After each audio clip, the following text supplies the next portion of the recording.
$150,000 salary, but only $847 in checking? Sound familiar? If you're making good money, but you still feel broke, the problem probably isn't your income. It's that you don't have a simple, repeatable system that puts you in control of your money. And believe it or not, most six-figure earners are still managing their money, if they're managing it at all, like they're living paycheck to paycheck, flying by the seat of their pants and wondering where it all goes. In this video, I'll show you how I would set up YNAB in just 10 minutes to eliminate those negative feelings about money and finally feel calm, clear, and confident about where it's all going. Hi, I'm Tyler, and I've helped over 100 six-figure earners build simple, stress-free money systems using YNAB.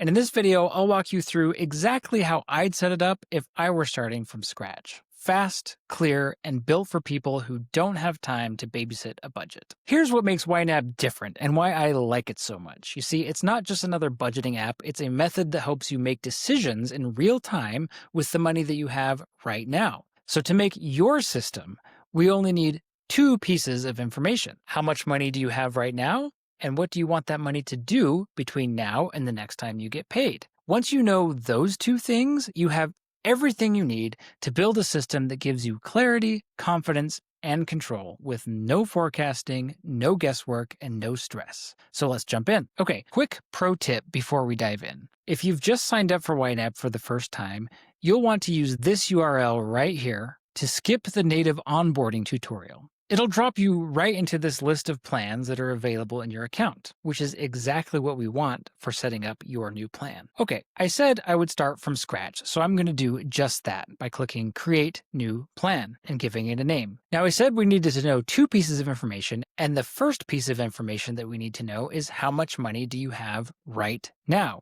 This is where you're going to add your accounts. Think of your accounts as the containers that hold your cash. These are your checking and savings accounts. For now, only add the accounts you actually spend from or hold cash in. We're going to skip retirement or long-term investment accounts for now. Those are for net worth tracking, which we'll handle in a different video. Right now, we're just focusing on spendable cash. So I'm going to add a couple of checking accounts manually, and I will add a savings account. And why not? Let's add a second savings account. Most six-figure earners have money scattered across multiple accounts and multiple banks, and that's totally fine. YNAB brings it all together in one number. You're ready to assign balance. That number represents every dollar you currently control. It's your starting point, your raw material.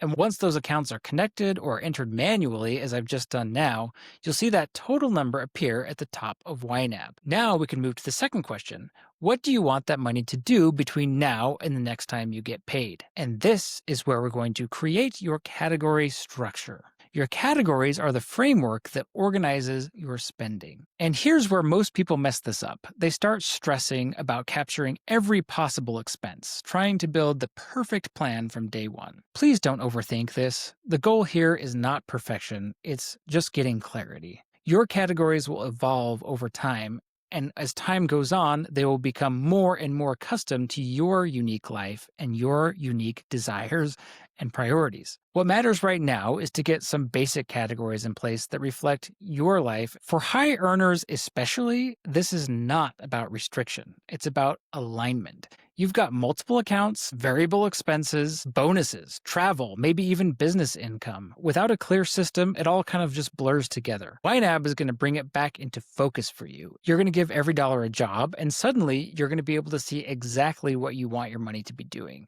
and whether it's actually serving you and your values and your priorities. Now, most people are going to be totally fine using this default category structure that YNAB starts you off with. It's pretty short and covers all the basics. But if you're looking for something a little different, I can briefly recommend 3 broad category structures that work especially well for high earners. And fortunately, YNAB makes it very easy to adopt any of these structures through their template library, which you can see here. I'll put a link in the description. The first approach is the minimalist approach. It's simple, it's fast, and it covers only the major areas of spending. And here's an example of what that might look like.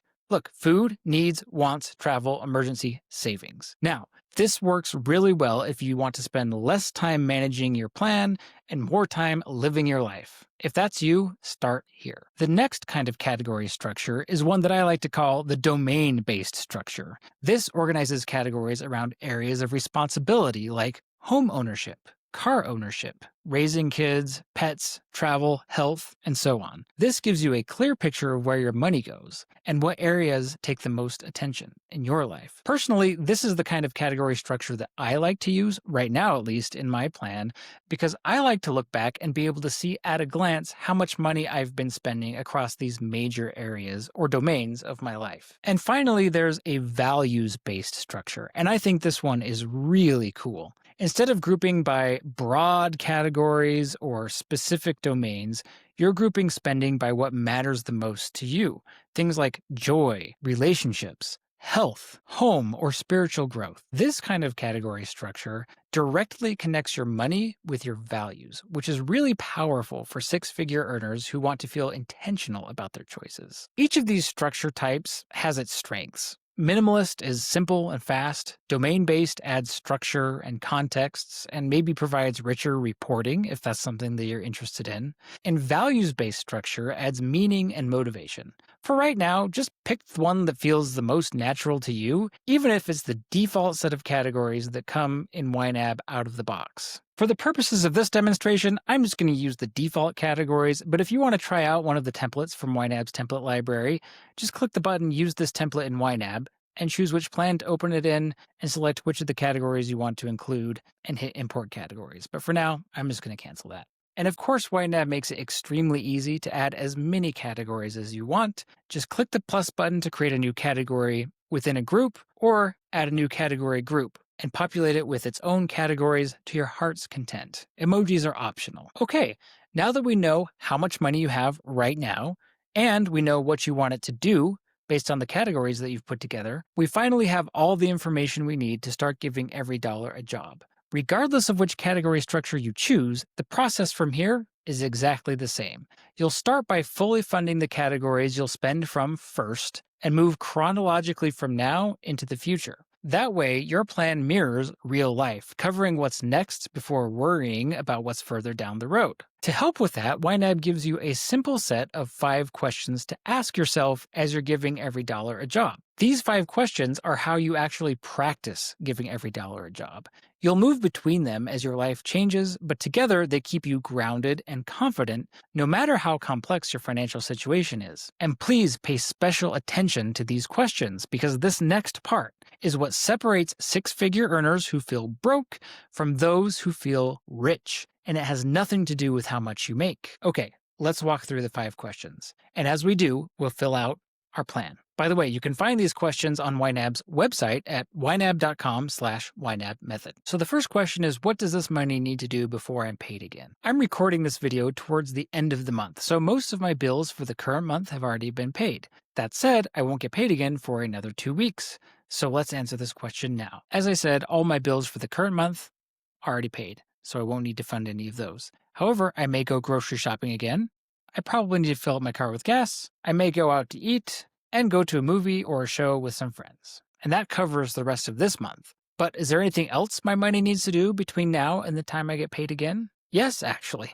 Pay next month's mortgage. So I'll move to the next month and start funding that. And a few of my bills will come due before my next paycheck. For high earners, it may feel too simple to get to this level of detail on your regular bills, but this is the foundation of control. When you're making 6 figures, it's easy to assume the basics are covered, but that assumption is exactly what creates the "where did it all go" feeling. So cover your immediate obligations first, and get specific, just like we're doing in this example. Make sure the money is there before you move on. Great, so that covers question number 1. What does this money need to do before I'm paid again?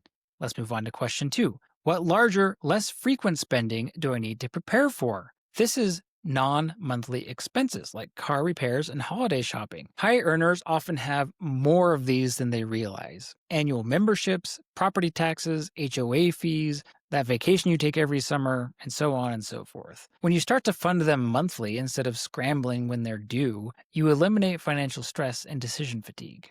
You're not reacting anymore, you're just prepared. Break these down into manageable monthly chunks. Okay, let's go ahead and do that.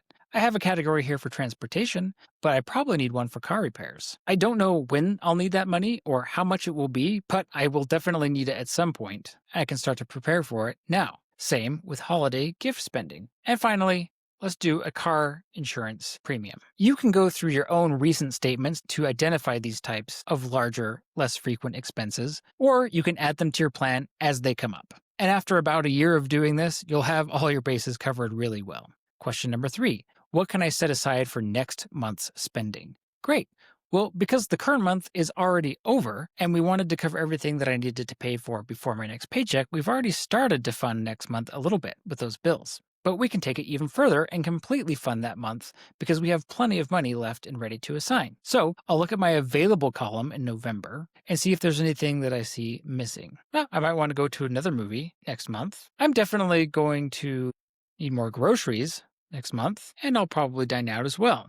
I don't know how much I'm going to spend, but I have plenty of money and ready to assign, so I'm going to aim higher than I think I might need, because when it comes to groceries and eating out, people always underestimate how much they're going to spend. Gas for the car, maybe throw some more money towards car repairs. Okay, that's looking good. Let's move on to the next question. What goals, large or small, do I want to prioritize? Okay, now we get to the fun part. You can see on here I've got a category for vacation. A lot of people I work with really love to travel, and so I'm going to represent that here by putting $20,000 towards a future vacation with the family. I may also have a goal for getting a new car at some point in the future, and again, I've got plenty of money, so let's go ahead and start building up a savings for that. The examples here are limitless. The important thing is for you to fund what truly matters to you, whether it's freedom, generosity, flexibility, or growth. Maybe it's building your emergency fund to 6 months of expenses. Maybe it's saving for a down payment, or finally taking that sabbatical you've been dreaming about.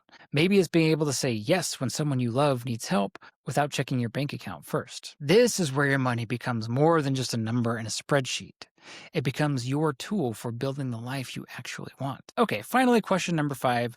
What changes do I need to make, if any? We don't really need to do this right now because we're just setting up our plan for the first time, but inevitably, your life will change. This is a living system, and your priorities change, and that's okay.